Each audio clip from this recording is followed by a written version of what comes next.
سوال کرنے والے نے اگلا سوال کیا کہ روئے زمین پر کون سا ایسا درخت ہے جو فوری طور پر پیدا کیا گیا تھا بغیر پانی کے؟ اب ناظرین کرام، ہم ہر سوال کے ساتھ ہی مولا علی کی طرف سے عطا کیا گیا جواب ان کی رحمت اور برکت سے آپ کی بارگاہ میں پیش کرتے چلے جائیں گے۔ مولا علی مسکرائے اور فرمایا، وہ درخت جو فوری طور پر پیدا کیا گیا وہ درخت تھا جو یونس علیہ السلام مچھلی کے پیٹ سے باہر آئے تھے اور انتہائی نحیف اور کمزور ہو چکے تھے اور بیمار تھے، تو اللہ پاک نے اسی وقت زمین کو حکم دیا کہ ایک درخت اگاؤ اور اس کو پھل لگاؤ۔ درخت اگا، اس کو پھل لگا، یونس علی نبینا علیہ السلام نے وہ پھل کھایا اور پھر اس کے بعد صحت یاب ہو گئے، جن کی صداقتوں پہ کوئی شک نہ کر سکے۔ ہم بھی کتاب دل کی انہی آیتوں سے۔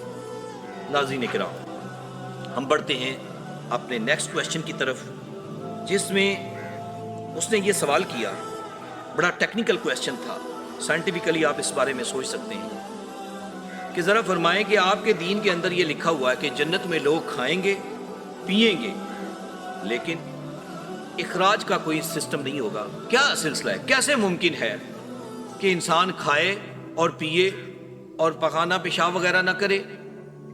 مولا علی مسکرائے اور فرمایا، سوال کرنے والے، اپنی پیدائش سے پہلے کے نظام پر غور کر۔ اس کو ایک ٹیکنیکل عقلی اگزامپل دی کہ ایک انسان جب ماں کے پیٹ میں ہوتا ہے تو 9 ماہ تک وہ کھاتا پیتا ہے، لیکن اس کا کوئی ایکسکریشن کا نظام نہیں ہوتا، نظام اخراج نہیں ہوتا۔ تو وہ سن کر یہ بات حیران رہ گیا۔ آپ جانتے ہیں کہ پلے سینٹا یا جو بھی اس کے لیے مختلف الفاظ بولے جاتے ہیں، پلے سینٹا کے ذریعے ایک بیبی کو اس کی مدر فیڈنگ کی جاتی ہے اور ایکسکریشن کا سسٹم، اخراج کا نظام نہیں ہوتا۔ آپ میں سے ہر کوئی اس کو جانتا ہے۔ اس ٹیکنیکل اگزامپل کو مولا نے پیش کیا اور وہ شخص حیران رہ گیا۔ 8واں سوال وہ یہ کرتا ہے کہ مولا مشکل کشا فرمائیے، وہ کون سا ایسا درخت ہے کہ جس کے سائے میں انسان 100 سال تک چلتا رہے پھر بھی اس کا سایہ ختم نہ ہوگا؟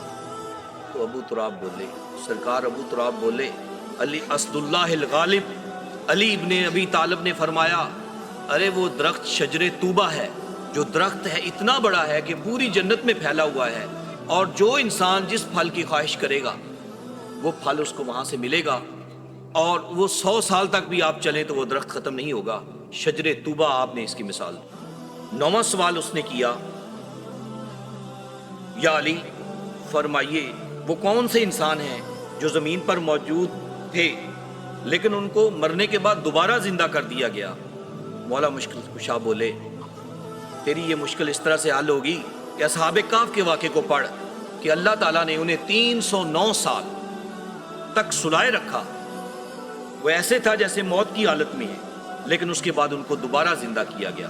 تو اصحاب کہف جن کا ذکر قرآن مقدس میں موجود ہے اور ایک سورہ مبارکہ بھی ان کے نام پر 15ویں پارے میں موجود ہے، وہ اصحاب کہف تھے جنہیں اللہ پاک نے 309 سال کے بعد دوبارہ زندہ کیا۔ پھر اس نے سوال کیا، انسانوں کی تو بات آپ نے بتا دی، 2 جانور بھی ایسے تھے جن کو اللہ نے دوبارہ زندہ کیا۔ مولا علی ذرا فرمائیے نا، وہ 2 جانور کون سے تھے؟ مولا مشکل کشا مسکرائے۔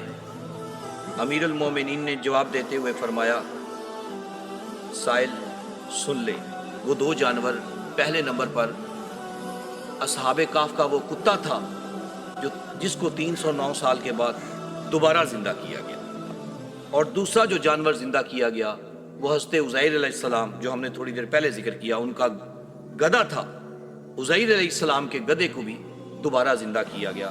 یہ 2 جانور ایسے تھے کہ ان کو ان کے ساتھ عظیم لوگوں کی نسبت کی وجہ سے زندہ کیا گیا۔ وہ اللہ کی طرف سے آنے والا کون سا پیغام رساں تھا کہ جو نہ جن تھا نہ فرشتہ تھا، لیکن اللہ کا پیغام لے کر زمین پر آئے تھے؟ تو مولا علی مسکرائے اور فرمایا، جب قابیل نے حابیل کو قتل کر دیا تو اس کو پتہ نہیں لگ رہا تھا، تو جو پیغام رساں آئے تھے وہ کوے تھے۔ پھر ایک کوے نے دوسرے کوے کو مارا، اور پھر بعض روایات میں آتا ہے ایک کوا پہلے سے موجود تھا، ایک ادھر سے آیا، بعض میں ہے کہ دونوں کوے آئے تھے۔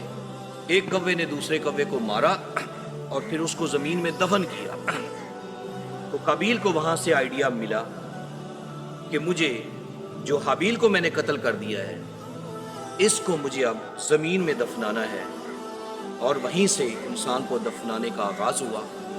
تو وہ جو کوا آیا تھا آسمان سے، نہ وہ جن تھا نہ وہ فرشتہ تھا نہ وہ انسان تھا، لیکن اللہ کی طرف سے پیغام لے کر آیا تھا۔ اب ہم بڑھتے ہیں اپنے آخری سوال کی طرف، جو 12واں سوال ہے 12 ائمہ معصومین کی نسبت سے۔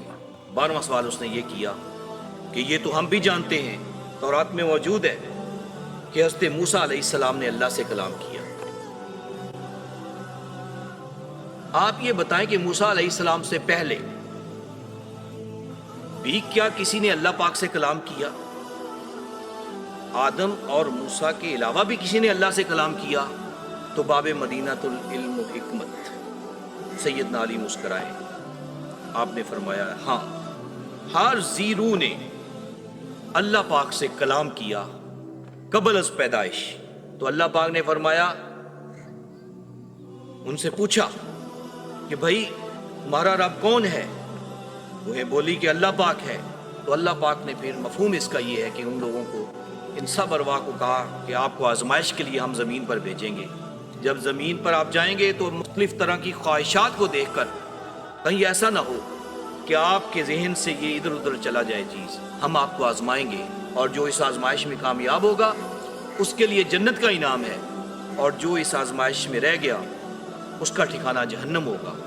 تو زمین پر آنے سے پہلے ہر ذی روح نے رب العزت سے کلام کیا، اور یہ کلام موسیٰ اور آدم علیہ نبینا علیہ السلام کے علاوہ تھا۔ ناظرین کرام، علم و حکمت کے یہ سارے موتی بتاتے ہیں کہ وہ علم اور حکمت کا ایک ایسا سورس تھا کہ جس کی برکات قیامت تک جاری رہے گی۔ ہمارا المیہ یہ ہے کہ آج کا نوجوان سوشل میڈیا پہ، آرٹیفیشل انٹیلیجنس میں اور باقی چیزوں پہ تو ڈیپینڈ کرتا ہے، لیکن علم کے ان ذرائع کی طرف نہیں جاتا کہ جو واقعی لاجواب تھے۔ ناظرین کرام، آخر میں باب مدینۃ العلم کی بارگاہ میں محبت برے چند اشعار اور اس کے بعد آپ سے اجازت، لیکن یاد رکھیے علم و حکمت کا یہ باب بند نہیں ہوگا۔